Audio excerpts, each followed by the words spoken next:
Salut Jean-Christophe. Bonjour Lottie, ça va bien? En pleine forme et toi? Oui, super journée, super deuxième journée à la COP où ce matin, Catherine et Bachir sont allés dans la zone bleue pour obtenir les débriefings de la position canadienne sur les changements climatiques. Et puis nous, en après-midi, on est allé voir...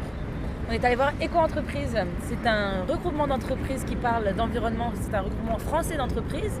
Et donc on est allé chacun dans des stands différents. Donc moi j'étais dans un stand, ça s'appelait Atoll Énergie.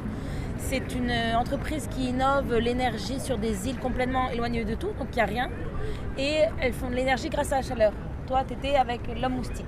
L'Homme Moustique, en fait, c'est une entreprise qui a développé une machine qui utilise le CO2 qui est relâché par les entreprises et puis stocké dans des bonbonnes pour attirer les moustiques et en fait les capturer dans la machine. Ça permet d'avoir des environnements sans moustiques et puis de limiter la propagation des maladies.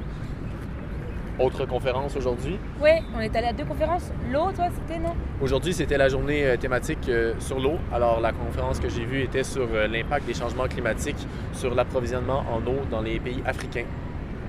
Oui, et moi, j'étais avec les peuples autochtones et les moyens d'adaptation au changement climatique.